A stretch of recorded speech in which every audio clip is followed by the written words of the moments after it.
दोस्तों, आज आप किसी भी स्कूल में पढ़ने वाले बच्चों से पूछें कि वे बड़े होकर क्या बनना चाहते हैं तो उनका एक ही जवाब होगा कि वे बड़े होकर डॉक्टर, इंजीनियर या खिलाड़ी बनना चाहते हैं। ढेरों बच्चे ऐसे भी होंगे जो टीवी या फिल्मी कलाकार बनने की इच्छा जाहिर करेंगे। कुछ बच्चे ऐसे भी हो सकते हैं जो आर्मी में जाकर देश की सेवा करना चाहते हैं। भले ही बड़े होकर इनमें कुछ आर्मी में जाने का विचार बदल देंगे, लेकिन इन बच्चों में एक भी बच्चा ऐसा नहीं होगा जो यह कहे कि मैं विधायक या सांसद बनकर राष्ट्र की सेवा करना चाहता हूं। क्या कारण है कि विगत 4 दशकों में पढ़े लिखे प्रतिभाशाली युवाओं ने नौकरी या कॉरपोरेट नौकरी की तरफ रुझान रखते हुए विदेशों की तरफ रुख किया? क्या कारण है कि देश का युवा सेना और राजनीति से दूर हो रहा है? इस पर बात करने से पहले आइए देखते हैं यह रिपोर्ट। विश्व का सबसे युवा देश भारत 3 तरफ से समुद्र से घिरा हुआ है और इन समुद्री सीमाओं की सुरक्षा भारतीय नेवी के जवान दिन रात जागकर पूरी निष्ठा के साथ करते हैं।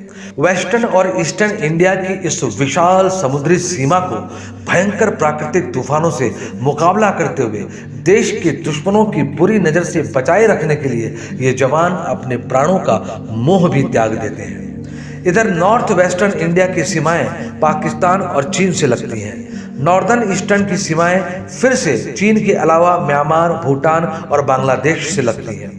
इन सीमाओं पर भारतीय सेना के जवान -50 टेम्परेचर में बर्फ में खून जमा देने वाली सर्दी और +50 टेम्परेचर में चमड़ी जला देने वाली गर्मी में 24 घंटे पाकिस्तान, चीन, बांग्लादेश जैसे दुश्मनों के नापाक इरादों से देश को सुरक्षित रखने के लिए दिन रात मुस्तैद खड़े हैं। ये जागते हैं तब जाकर देशवासी अपने अपने घरों में अपने परिवारों के साथ चैन की नींद सो पाते हैं। वहीं एक तरफ देश के भीतर अन्य विभागों में नौकरी करने वाला युवा विवाह के तुरंत बाद 15 दिनों की छुट्टी लेकर दुनिया के किसी हसीन वादियों में हनीमून मना रहा होता है, तो दूसरी तरफ भारतीय सेना के जवान शादी करके हनीमून तो दूर की बात है, सुहागरात भी नहीं मना पाता है और अगले ही दिन सब कुछ छोड़कर सीमा पर दुश्मनों से लोहा लेने पहुंच जाता है, यह जानते हुए कि वह शायद ही जिंदा लौट पाएगा। देश की सेवा करते हुए भारतीय सेना राजनीति से दूर रहती है। बावजूद इसके जब देश के नेता राजनीतिक द्वेष के कारण उनकी शहादत का सबूत मांग रहे होते हैं और देश के युवाओं को जाति और मजहब के नाम पर दंगों की आग में झोंककर सड़कों पर आगजनी और मारकाट के लिए उकसा रहे होते हैं, तो ऐसी गंदी राजनीति की सफाई राष्ट्रहित में बेहद जरूरी हो जाती है।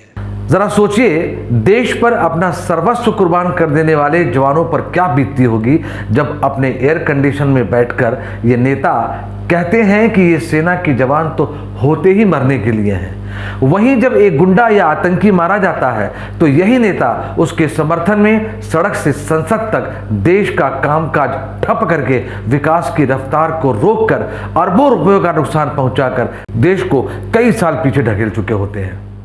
इस वक्त देश और दुनिया में सबसे अधिक ताकत और अधिकार इन नेताओं के पास है। आज की चापलूस पत्रकारिता भी नेताजी के आगे नतमस्तक नजर आती है।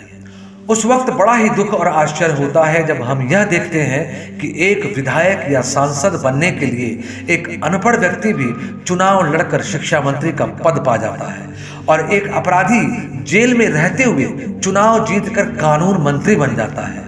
फिर यही अयोग्य जनप्रतिनिधि प्रशासन, पुलिस और कानून को अपने हाथों की कठपुतली समझते हैं। क्या ऐसे अयोग्य हाथों में देश की बागडोर संभालकर देश की जनता, देश के साथ आने वाली पीढ़ी का भविष्य चौपट नहीं कर रही है? आज अतीक अहमद, मुख्तार अंसारी का ताजा उदाहरण सामने है, जिनका पूरा परिवार ही अपराधी बन चुका है। और आश्चर्य की बात कि सपा, बसपा जैसी देश की प्रमुख पार्टियों ने सब कुछ जानते बूझते इन्हें राजनीतिज्ञ बना दिया। क्या हम डॉक्टर, इंजीनियर, कलाकार या खिलाड़ी के अलावा देश को एक कुशल, पढ़े लिखे और ईमानदार राजनीतिज्ञ दे सकते हैं? दे सकते हैं। इसके लिए हमें अपने वोट की कीमत को समझते हुए भाई भतीजावाद, जातिवाद या मजहब की तुच्छ मानसिकता से ऊपर उठकर राष्ट्र हित को महत्व देना होगा। कितनी अजीब बात है कि भारत में एक चपरासी की नौकरी पाने के लिए मैट्रिक पास जरूरी है, लेकिन एक कम पढ़ा लिखा और अनपढ़ व्यक्ति शिक्षा मंत्री बन जाता है। एक अपराधी कानून मंत्री बन जाता है, जबकि हम चाहें तो सिर्फ और सिर्फ अपने वोट की ताकत से देश की दशा और दिशा दोनों बड़ी आसानी से बदल सकते हैं। अब सवाल उठता है कि हम अपना जनप्रतिनिधि किसे चुनें और कैसे चुनें। तो ये बेहद सरल है। सबसे पहले हमें अपने वोट की कीमत समझनी होगी और जाति धर्म से ऊपर उठकर राष्ट्र हित में मतदान करना होगा। तरह से लालच में फंसकर अपने अनमोल मतों को यूं ही दान मत कीजिए। आपके इस एक मत में आपका, आपके परिवार का ही नहीं, पूरे भारत का भविष्य टिका हुआ है। इन्हें तो कतई वोट मत दीजिए जो चुनाव में करोड़ों रुपए खर्च करके टिकट खरीदते हैं, जो चुनाव के विज्ञापन देकर जनता को सिर्फ भ्रमित करते हैं, क्योंकि बाद में यही लोग सत्ता में आने के बाद जनता का खून भी चूसते हैं और लाखों करोड़ों कमाते हैं। हम भव्य चुनाव प्रचार के छलावे में आकर ऐसे गैर जिम्मेदार लोगों के हाथों में सत्ता सौंप देते हैं और ईमानदार, कर्मठ तथा सेवा भावी प्रत्याशी की तरफ देखते भी नहीं है। भारत एक विशाल देश है। ऊपर वाले ने भारत को प्राकृतिक संसाधनों से मालामाल कर रखा है। देश का युवा अत्यधिक प्रतिभाशाली भी है। हमारे डॉक्टर, वैज्ञानिक, इंजीनियर्स, कलाकार और खिलाड़ियों का लोहा पूरा विश्व मान चुका है।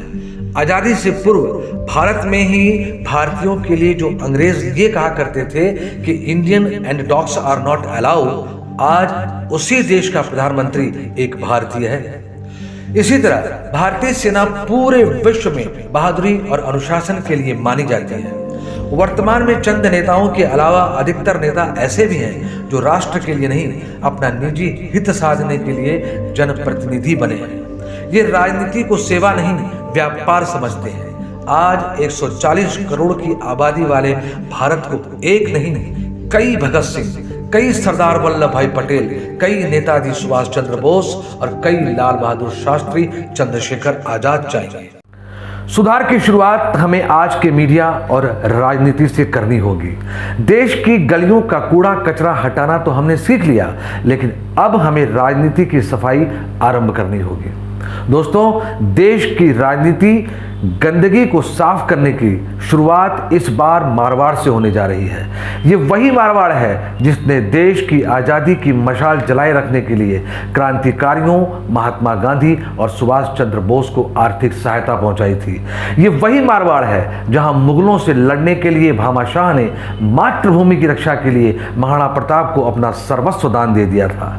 ये वही मारवाड़ है जहां के मारवाड़ी आज भी देश विदेश में अपना व्यापारिक कौशल दिखाते हुए देश का नाम ही रोशन नहीं कर रहे हैं, अपितु लाखों करोड़ों लोगों को रोजगार भी दे रहे हैं। इसलिए राजस्थान की भूमि ने राष्ट्र को ईमानदार, बहादुर और चरित्रवान जनप्रतिनिधि देने का बीड़ा उठाया है।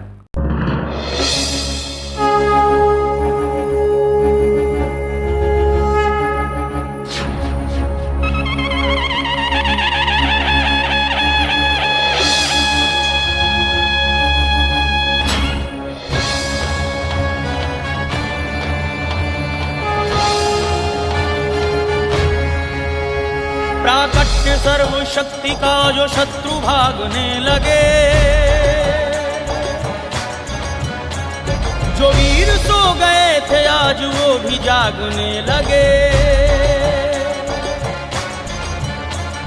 कराल काल छिप गया जो लक्ष्य साधने लगे, जो वीर सो गए थे आज वो भी जागने लगे।